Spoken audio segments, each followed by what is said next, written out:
Saat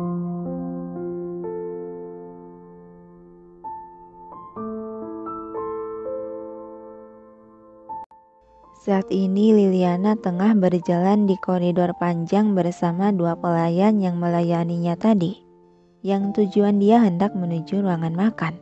Namun saat di pertigaan lorong, langkah kaki Liliana terhenti saat seseorang pria berjas rapi tak sengaja berpapasan dengannya. "Selamat pagi, Nyonya Liliana." Sapaan dari Liam dengan kepala sedikit menunduk hormat. "Oh, pagi juga. Siapa ya? Kalau tak salah ingat, dia ini lelaki yang selalu ngintilin si Geranum kan?" Liam yang melihat raut muka kebingungan dari Liliana segera dia menjawabnya. "Anda bisa memanggil saya Sekretaris Liam."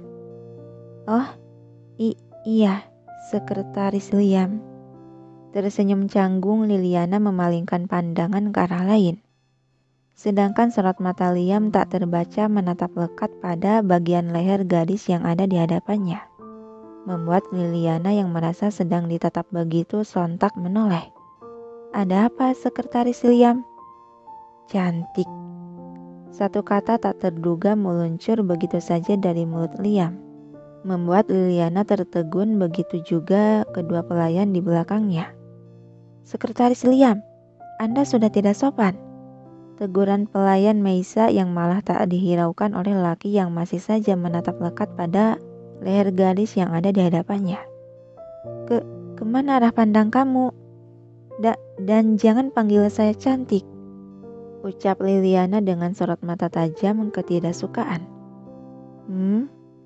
Saya hanya mengatakan berlian itu sangat cantik," kata Liam dengan wajah tanpa dosa menunjuk ke arah kalung yang berada di leher.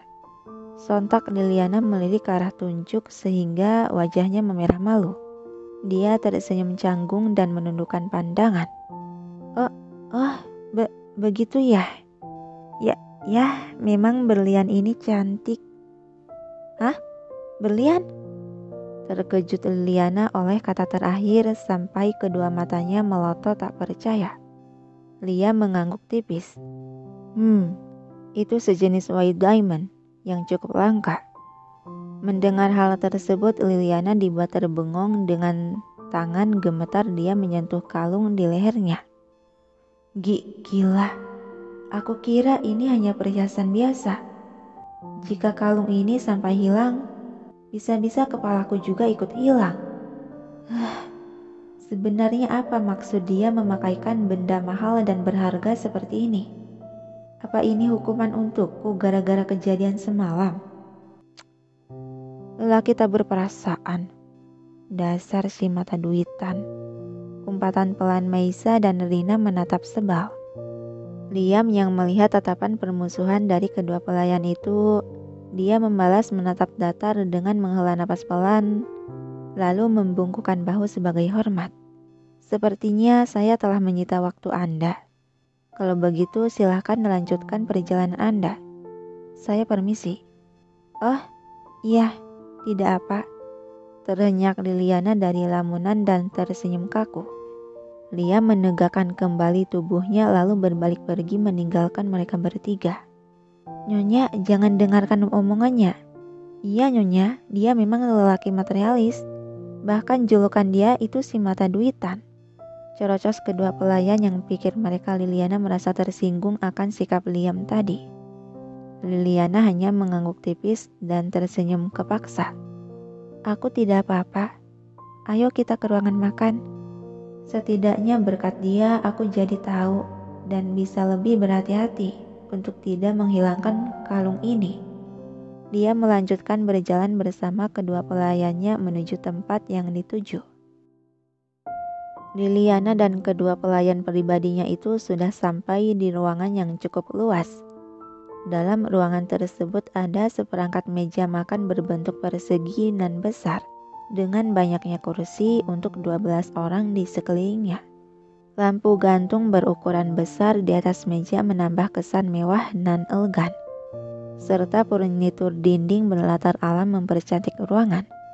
Letak ruangan itu berada dekat dengan jendela besar yang menghubungkan langsung dengan halaman samping. memperlihatkan pemandangan indah dari taman bunga yang terawat. Akhirnya kau datang juga, sambutan Geran yang sudah terduduk di salah satu kursi. Liliana berjalan menghampiri meja makan dan tentunya tanpa menjawab sambutan tersebut. Seseorang pelayan menarikan salah satu kursi meja makan untuk diduduki gadis itu. "Silahkan Nyonya," kata pelayan wanita tersebut.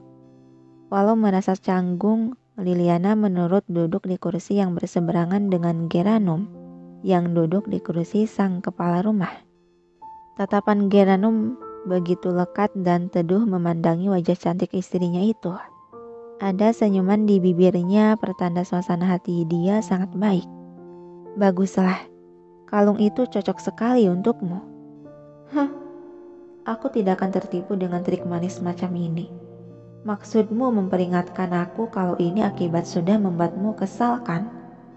Batin Liliana menatap sebal pada lelaki yang tersenyum itu. Dan Geran yang sadar akan tatapan tersebut, alisnya sedikit tertaut heran. "Ada apa? Apa kau tidak menyukai hadiah dariku?" Segera Liliana memalingkan tatapan ke arah lain. "Tidak, aku suka," ucapnya tak tulus. Lagi-lagi senyuman mengembang di bibir Geran merasa puas. "Syukurlah kalau kau menyukainya. Lain kali akan kubelikan yang lebih indah dari itu. Maksudnya jika aku membuatmu marah lagi, kau akan menyiapkan siksaan yang lebih parah lagi." Batin Liliana seiring tangannya yang ada di pangkuan tergenggam meremet menahan perasaan tak nyaman, tertekan dan terbebani. "Hidangkan," instruksi Pak Kim pada salah satu pelayan. Yang seketika para pelayan datang dengan mendorong troli makanan lalu menyajikan berbagai jenis menu makanan ke atas meja. "Wah, banyak sekali. Padahal kan ini hanya sarapan." Batin Liliana merasa takjub dan bingung saat melihat berbagai macam jenis menu sarapan tersaji di hadapannya. "Selamat menikmati Nyonya." Seorang pelayan menaruh sepiring sandwich dan salad buah ke hadapan Liliana. Heran gadis itu menatap makanan tersebut. "Ada apa Liana? Apa kau tak suka hidangannya?" tanya Geran yang sedikit terusik akan ekspresi wajah kebingungan gadis tersebut. Sandwich isi daging juga salad ini isinya sebagian besar alpukat," ucap Liliana sembari mengorek isi mangkuk berisi salad buah. Senyuman tipis terulas di bibir Geran seraya memegang pisau dan garpu lalu mulai memotong waffle di piringnya. "Kenapa? Kau tak menyukainya?" "Oh, bukan," ucapan Liliana tergantung di udara. "Ini hanya kebetulan saja kan? Mana mungkin dia yang baru ku kenal bisa tahu menu sarapan favoritku." Batin Liliana menambahkan seiring menyuapkan sesendok makanan ke dalam mulut. "Bagaimana? Apa sesuai seleramu?" Geran bertanya dengan pandangan seakan sudah menunggu momen tersebut. Rasa lezat yang menyentuh indera pencecap membuat Liliana refleks mengangguk seiring senyuman senang mengembang di bibirnya dan binar bahagia terpancar dari kedua bola mata besarnya. "Ini sangat enak." Geran ikut tersenyum merasakan kehangatan. "Makanlah yang banyak. Kau bisa meminta dibuatkan lagi oleh koki." "Tidak, ini sudah cukup bagiku," balas Liliana sambil kembali menyuapkan sesendok salad.